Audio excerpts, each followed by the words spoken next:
welcome back to my channel.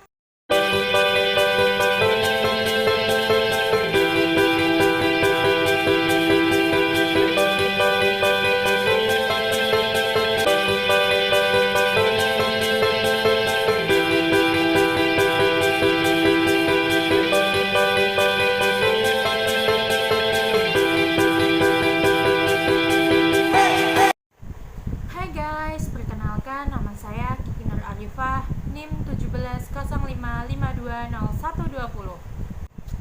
Pada kesempatan ini kita akan membahas mengenai audit lanjutan dan pelaporan. Mari kita simak.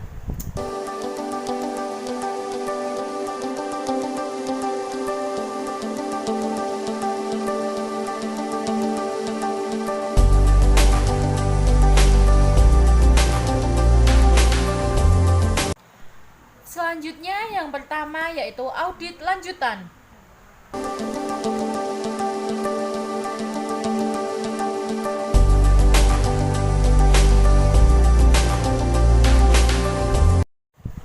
Audit tahap ini bertujuan untuk memperoleh bukti yang cukup untuk mendukung tujuan audit sesungguhnya yang telah ditetapkan berdasarkan hasil review dan juga pengujian pengendalian manajemen. Pada tahap ini, auditor harus mampu mengungkap lebih lanjut dan menganalisis semua informasi yang berkaitan dengan tujuan audit, sehingga dapat disusun suatu kesimpulan dan dibuat rekomendasi yang dapat diterima oleh objek audit. Selanjutnya yaitu langkah-langkah audit lanjutan. Langkah yang pertama yaitu mengumpulkan tambahan informasi latar belakang. Untuk langkah yang kedua yaitu memperoleh bukti. Kemudian langkah yang ketiga yaitu membuat ringkasan dan mengelompokkan bukti. Untuk langkah yang keempat yaitu pengembangan temuan dalam audit lanjutan. Langkah yang terakhir yaitu pelaporan.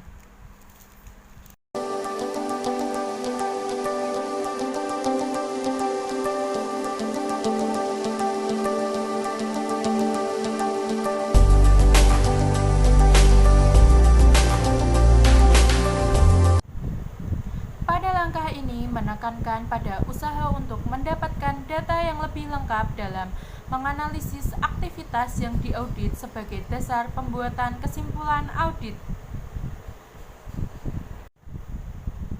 Misalnya pada audit atas penetapan kompensasi untuk menilai keadilan dan kelayakan kompensasi yang ditetapkan perusahaan.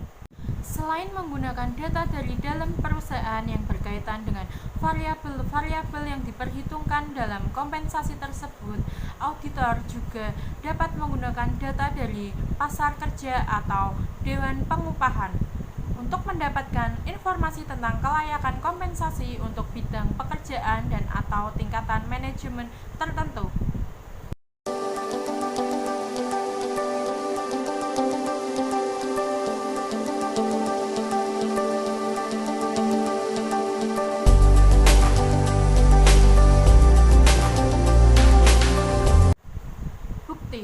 Bukti adalah fakta dan informasi yang dapat digunakan sebagai dasar pembuatan kesimpulan audit.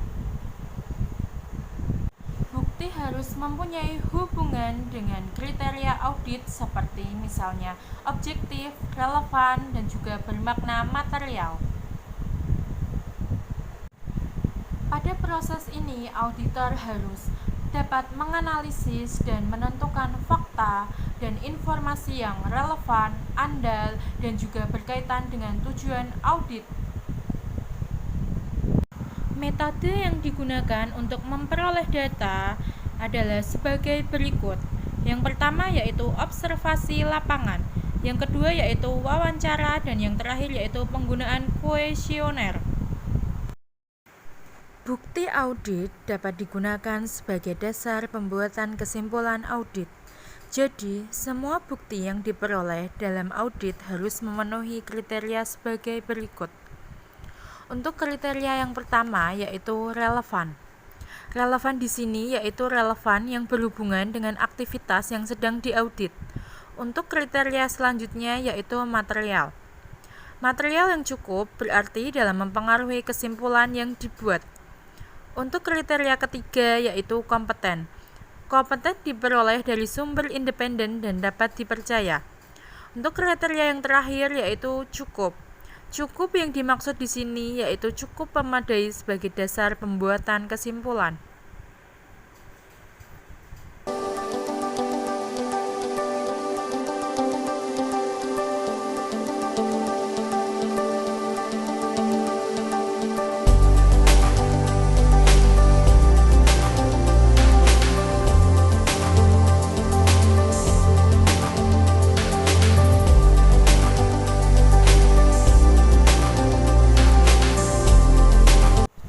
Bukti-bukti yang telah diperoleh dalam audit kemudian diringkas dan dikelompokkan sesuai dengan elemen sasaran audit yang meliputi kriteria, penyebab, dan juga akibat. Bukti-bukti yang termasuk ke dalam kelompok kriteria adalah keseluruhan temuan audit yang berkaitan dengan norma atau standar yang ditetapkan perusahaan atau dirumuskan dengan auditor yang menjadi dasar bagi setiap komponen dalam perusahaan dalam aktivitasnya. Sementara bukti-bukti yang termasuk ke dalam kelompok penyebab biasanya berupa berbagai tindakan menyimpang atau tindakan positif yang tidak dilakukan yang merupakan sumber terjadinya ketidakekonomisan, ketidakefisien operasi, dan juga tidak efektif dalam pencapaian tujuan. Selanjutnya yaitu bukti-bukti yang merupakan kelompok akibat adalah bukti-bukti yang biasanya ditemukan terlebih dahulu. Bukti-bukti ini adalah hasil pengukuran antara penyebab yang terjadi dengan kriteria yang berhubungan dengan penyebab tersebut. Bukti ini dapat dipahami sebagai dampak dari berbagai permasalahan yang terjadi pada objek audit.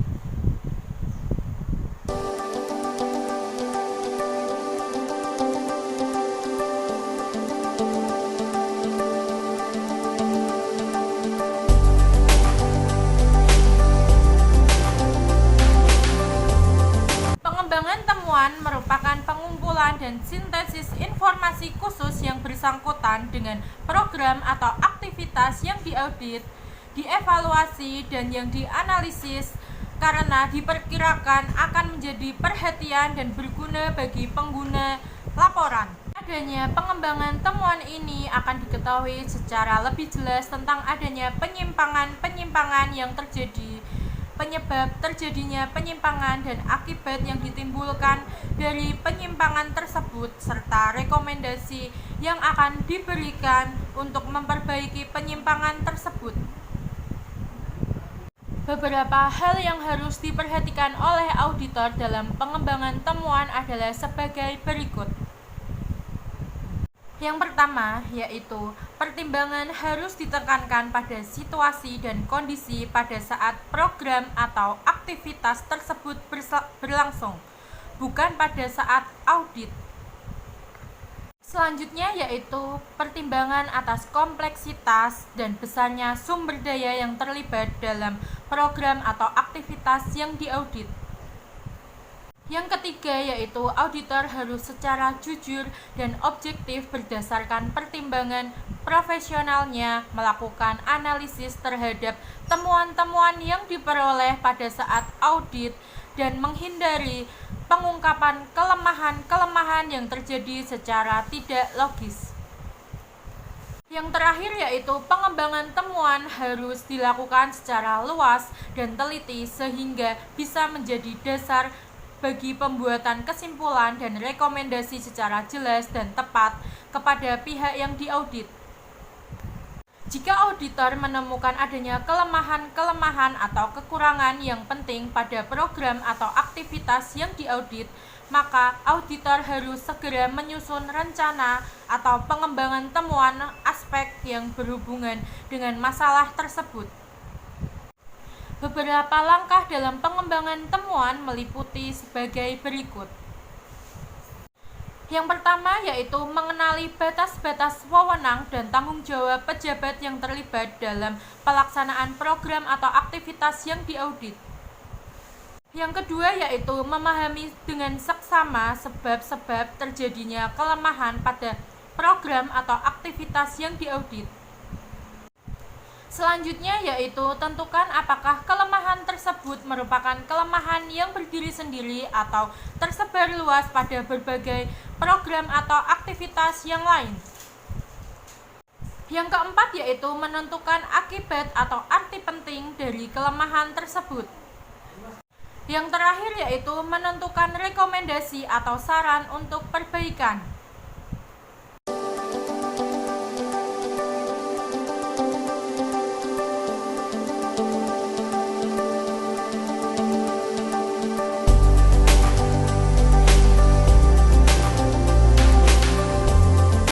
Bagian akhir dari proses audit manajemen adalah pelaporan hasil audit.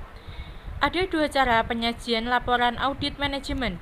Yang pertama yaitu cara penyajian yang mengikuti arus informasi yang diperoleh selama tahapan-tahapan audit. Dan yang kedua yaitu cara penyajian yang mengikuti arus informasi yang menitikberatkan penyajian kepada kepentingan para pengguna laporan hasil audit ini.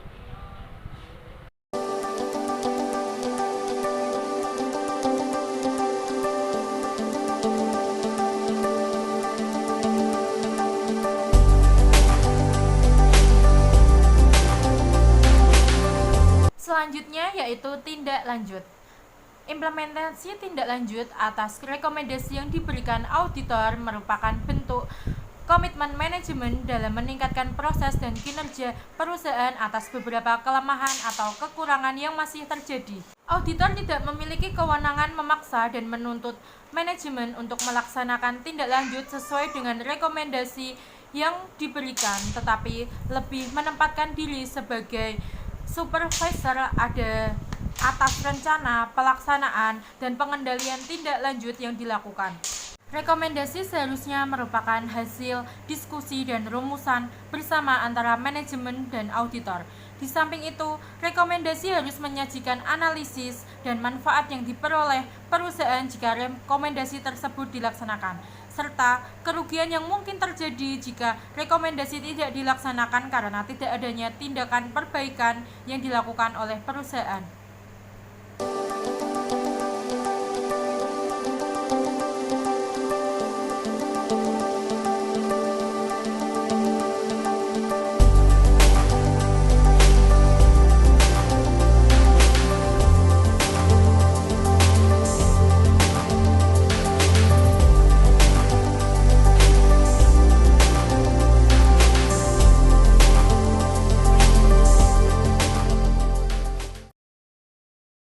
Yang pertama yaitu kertas kerja audit atau biasanya disingkat menjadi KKA. Kertas kerja audit atau KKA merupakan catatan-catatan yang dibuat dan data-data yang dikumpulkan auditor secara sistematis pada saat melaksanakan tugas audit. Untuk memberikan gambaran yang lengkap terhadap proses audit, kertas kerja audit harus mencerminkan langkah-langkah kerja audit yang ditempuh, kemudian pengujian-pengujian yang dilakukan, dan juga informasi yang diperoleh dan kesimpulan hasil audit.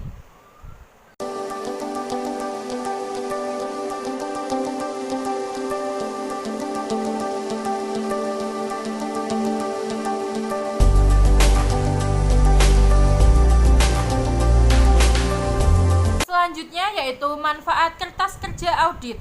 Manfaat kertas kerja audit yaitu pada setiap auditor wajib membuat kertas kerja audit pada saat melaksanakan tugas audit.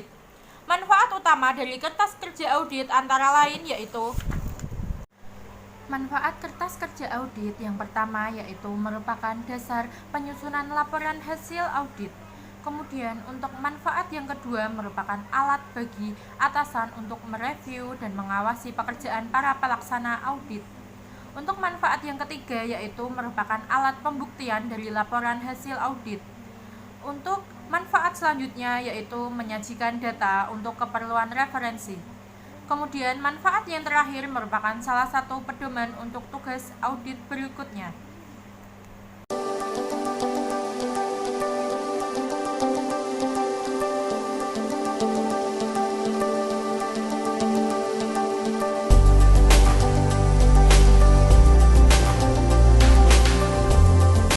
Penyusunan kertas kerja audit sangat penting bagi suatu penugasan audit. Maka, penyusunan kertas kerja audit oleh auditor harus memenuhi syarat-syarat sebagai berikut. Syarat yang pertama yaitu lengkap. Untuk syarat yang kedua yaitu bebas dari kesalahan. Syarat yang ketiga yaitu didasarkan atas fakta dan argumentasi yang rasional. Untuk syarat selanjutnya yaitu sistematis, bersih, dan mudah dipahami dan diatur dengan rapi. Selanjutnya yaitu memuat hal-hal penting yang relevan dengan audit. Untuk syarat selanjutnya yaitu mempunyai tujuan yang jelas. Kemudian ada sedapat mungkin hindari pekerjaan menyalin ulang atau serta dalam setiap kertas kerja harus mencantumkan kesimpulan hasil audit dan komentar atau catatan reviewnya.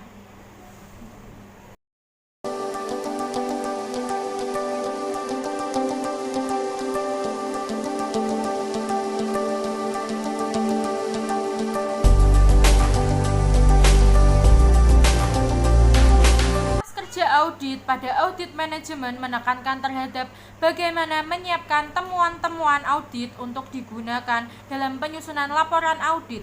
Secara lebih terperinci, bentuk kertas kerja audit pada audit manajemen adalah sebagai berikut. Yang pertama yaitu pada sampul KKA ditulis dengan kertas kerja audit, kemudian mengikuti di bawahnya ada nama objek audit yang diisi dengan nama perusahaan atau unit yang diaudit. Selanjutnya untuk program atau aktivitas yang diaudit diisi dengan program atau aktivitas yang diaudit.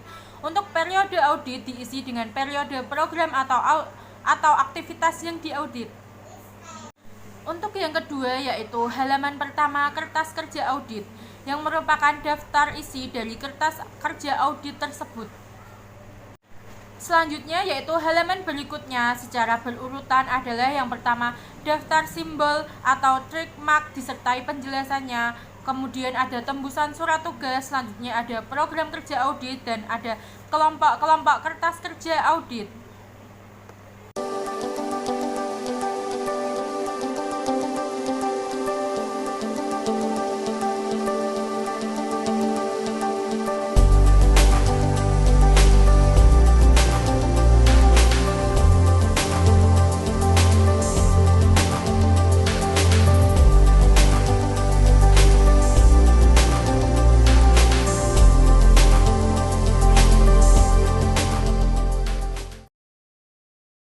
Untuk kelompok yang pertama pada audit pendahuluan meliputi yang sub kelompok pertama yaitu program kerja audit pendahuluan. Kemudian untuk sub kelompok kedua ada hasil audit pendahuluan yang meliputi informasi umum tentang program atau aktivitas yang diaudit. Kemudian ada penelaahan berbagai peraturan dan kebijakan yang berkaitan dengan program atau aktivitas yang diaudit. Selanjutnya ada ikhtisar hasil penemuan atau hasil temuan audit pendahuluan.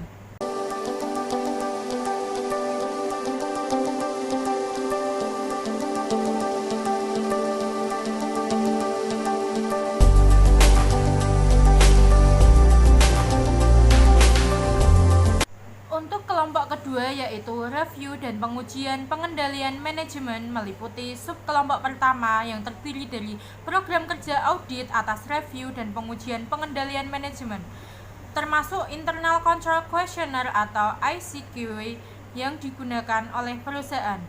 Selanjutnya yaitu ada sub kelompok kedua yang berupa hasil audit atas review dan pengujian pengendalian manajemen yang meliputi penelaahan terhadap berbagai peraturan dan kebijakan yang berlaku pada objek audit.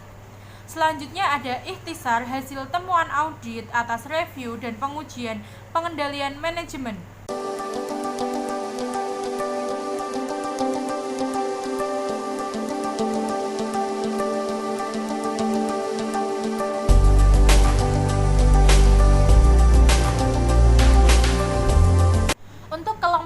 Yaitu audit lanjutan yang meliputi sub kelompok pertama yaitu program kerja audit lanjutan.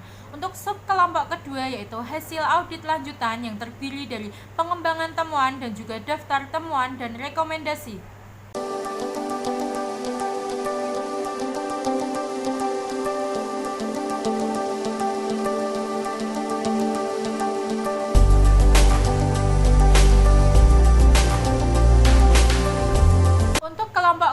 yaitu laporan hasil audit yang meliputi konsep laporan hasil audit dan tembusan laporan hasil audit.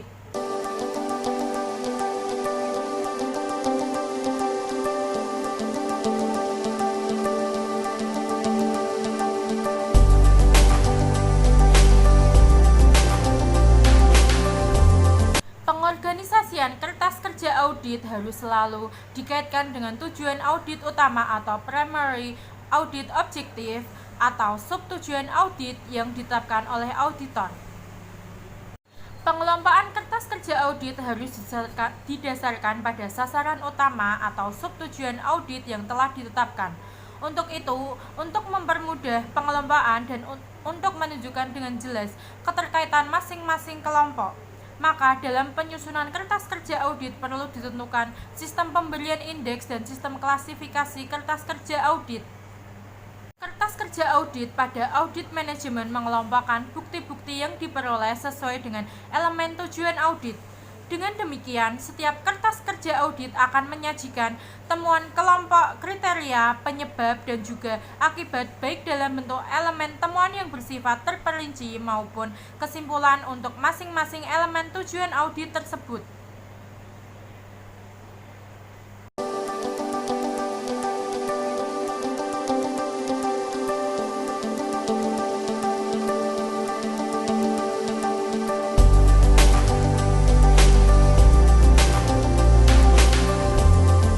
Yaitu program kerja audit. Program kerja audit merupakan rencana dan langkah kerja yang harus dilakukan selama audit, yang didasarkan atas tujuan dan sasaran yang ditetapkan, serta informasi yang ada tentang program atau aktivitas yang diaudit.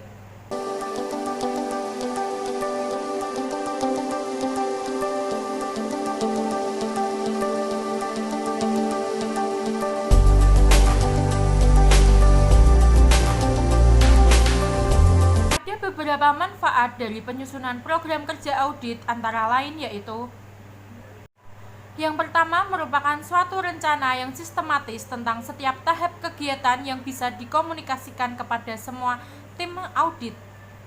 Untuk yang kedua, yaitu merupakan landasan yang sistematis dalam memberikan tugas kepada para auditor dan supervisornya. Selanjutnya yaitu sebagai dasar untuk membandingkan pelaksanaan kegiatan dengan rencana yang telah disetujui dengan standar serta persyaratan yang telah ditetapkan. Untuk yang keempat yaitu dapat membantu para auditor yang belum berpengalaman dan membiasakan mereka dengan ruang lingkup, kemudian ada tujuan serta langkah-langkah kegiatan audit. Yang kelima yaitu dapat membantu auditor untuk mengenali sifat pekerjaan yang telah dikerjakan sebelumnya. Selanjutnya yaitu dapat mengurangi kegiatan pengawasan langsung oleh supervisor.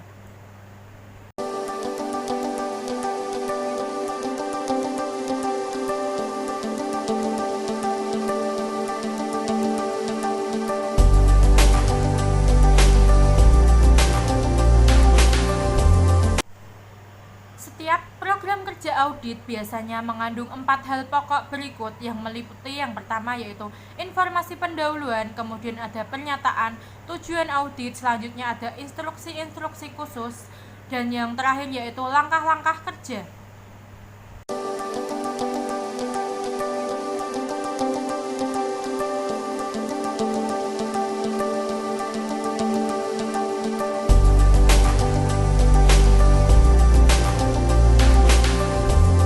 Informasi pendahuluan meliputi informasi latar belakang mengenai program atau aktivitas yang diaudit yang berguna bagi para auditor dalam memahami dan melaksanakan program kerja auditnya. Bagian ini biasanya harus disajikan seringkas mungkin. Selanjutnya yaitu komentar dari berbagai pihak yang kompeten berkaitan dengan tujuan audit, termasuk komentar auditor sendiri.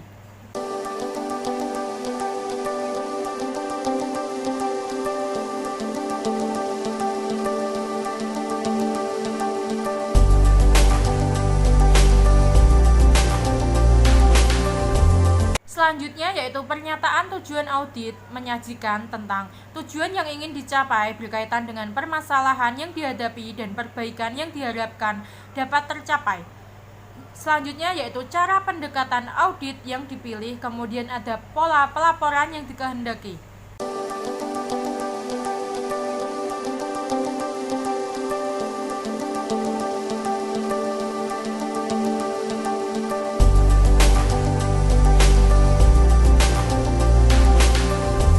Langkah-langkah kerja memuat tentang pengarahan khusus pelaksanaan tugas audit sesuai dengan tahapan auditnya, yang meliputi audit pendahuluan dan review, dan pengujian pengendalian manajemen, dan juga audit lanjutan.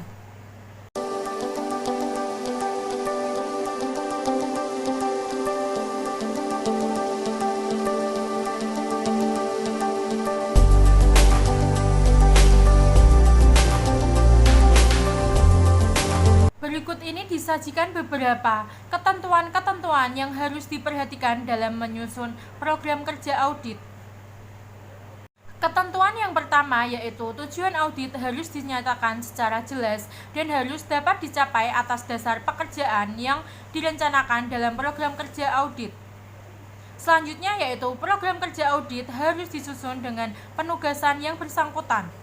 Selanjutnya yaitu setiap langkah kerja harus berbentuk instruksi-instruksi mengenai pekerjaan yang harus dilakukan.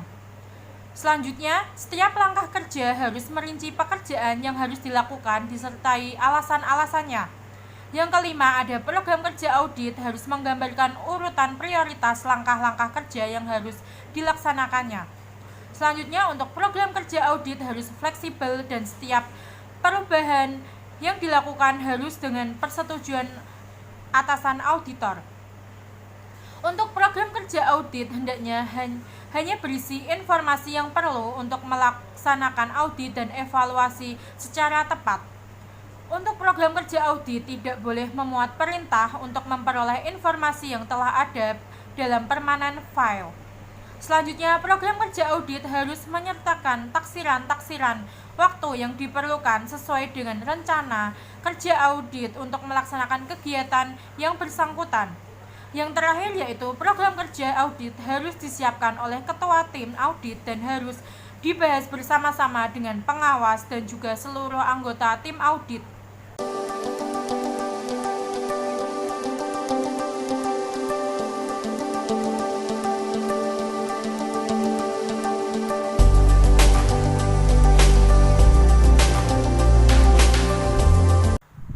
Petunjuk pengisian program kerja audit. Yang pertama, nama perusahaan. Diisi dengan nama perusahaan yang program atau aktivitasnya diaudit. Misalnya PT Gunung Merapi. Yang kedua yaitu program atau aktivitas yang diaudit. Diisi dengan program atau aktivitas yang sedang diaudit. Misalnya pelatihan karyawan. Untuk periode audit diisi dengan periode atau jangka waktu yang tercakup dalam audit. Misalnya Juli 2008 atau tahun 2008. Untuk nomor kertas kerja audit diisi dengan nomor kertas kerja audit yang berkaitan dengan program kerja audit tersebut. Untuk diaudit oleh dan tanggal diisi dengan penyusunan program kerja audit tersebut dan tanggal selesainya program kerja audit tersebut disusun.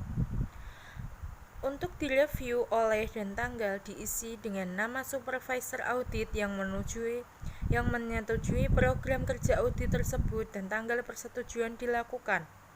Untuk tujuan diisi dengan tujuan dari dilakukannya audit pendahuluan.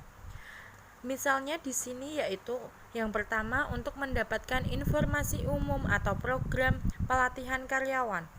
Yang kedua yaitu mengidentifikasi aspek manajemen dari berbagai masalah yang terjadi berkaitan dengan program pelatihan karyawan yang dilakukan oleh PT Merapi.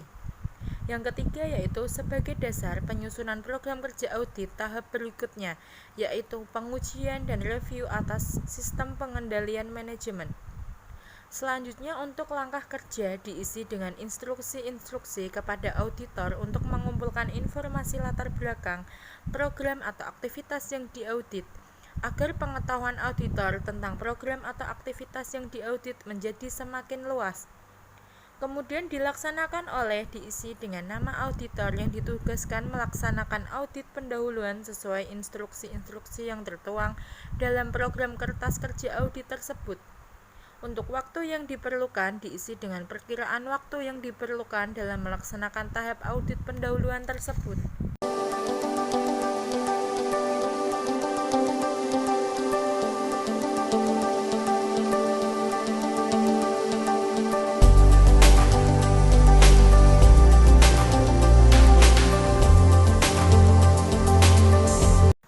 Petunjuk pengisian program kerja review dan pengujian atas sistem pengendalian manajemen. Yang pertama yaitu tujuan review dan pengujian pengendalian manajemen. Diisi dengan pernyataan tujuan dilakukannya review dan pengujian terhadap pengendalian manajemen. Misalnya yaitu untuk menilai dan menguji efektivitas pengendalian manajemen dan lebih mengenali adanya kelemahan-kelemahan pada sistem pengendalian manajemen tersebut, sehingga dapat dipastikan apakah tujuan audit sementara dapat dilanjutkan menjadi tujuan audit sesungguhnya, atau tidak perlu dilanjutkan pada tahap audit lanjutan karena tidak adanya bukti pendukung. Selanjutnya yaitu Internal Control Questionnaire atau ICQ, diisi dengan pertanyaan yang diajukan untuk menguji sistem pengendalian manajemen perusahaan. Pada perumusan pertanyaan diatur sedemikian rupa dengan jawaban ya untuk kondisi pengendalian manajemen yang memuaskan atau tidak untuk kondisi pengendalian manajemen yang tidak memuaskan. Misalnya, yang pertama, apakah program pelatihan karyawan yang dilaksanakan sudah berdasarkan pada rencana yang ditetapkan sebelumnya? Atau apakah pelaksanaan pelatihan karyawan yang dilakukan tidak mengganggu operasi yang sedang berjalan? Kemudian untuk langkah kerja, diisi dengan instruksi-instruksi langkah kerja yang harus dilakukan baik untuk jawaban ya maupun tidak atas pertanyaan yang diajukan. Misalnya, jika pertanyaan pada butir A dijawab ya, maka tentukan langkah kerja untuk membuktikan kebenarannya jawaban tersebut. Sedangkan jika dijawab tidak, tentukan langkah kerja yang harus dilakukan untuk menilai apa yang dijadikan dasar pelaksanaan dari program pelatihan karyawan tersebut. Demikian juga untuk pertanyaan pada butir kedua atau butir selanjutnya.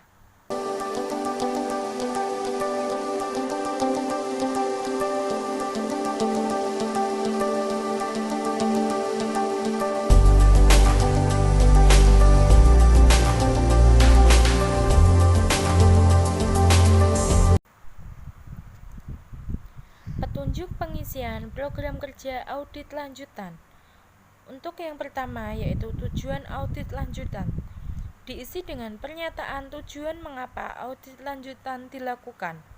Audit lanjutan dilakukan adalah untuk mendapatkan bukti yang cukup untuk mendukung tujuan audit definitif yang telah diperoleh pada tahap review dan pengujian terhadap sistem pengendalian manajemen. Misalnya, untuk menilai yang pertama, apakah peserta pelatihan karyawan telah diseleksi secara memadai sesuai dengan kebutuhan perusahaan? Atau, apakah pelatihan karyawan telah menggunakan metode yang tepat? Atau juga, apakah pelatihan karyawan telah berhasil mencapai tujuannya? Selanjutnya yaitu judul temuan. Judul temuan diisi dengan judul temuan yang akan dikembangkan. Misalnya yang pertama, peserta pelatihan karyawan tidak ditentukan berdasarkan seleksi yang memadai. Yang kedua yaitu metode yang digunakan untuk pelatihan karyawan ini tidak mengombinasikan antara metode pelatihan di kelas dan metode pelatihan lapangan. Metode yang digunakan sepenuhnya metode pelatihan di kelas. Selanjutnya yaitu sebagian dari tujuan pelaksanaan pelatihan karyawan tidak tercapai. Kemudian untuk langkah kerja diisi dengan instruksi-instruksi langkah kerja yang diperlukan untuk mengembangkan temuan sesuai dengan yang telah dirumuskan pada judul temuan. Misalnya yaitu untuk mendapatkan ketentuan tentang kualifikasi karyawan yang berhak untuk mengikuti pelatihan, atau untuk mendapatkan ketentuan tentang metode pelatihan yang tepat untuk pelatihan karyawan pada bidang ini. Selanjutnya yaitu untuk mendapatkan tujuan-tujuan yang ingin dicapai dari pelatihan karyawan ini. Oke guys, itu aja pembahasan kali ini. Semoga bermanfaat bagi kita semua. Wassalamualaikum warahmatullahi wabarakatuh.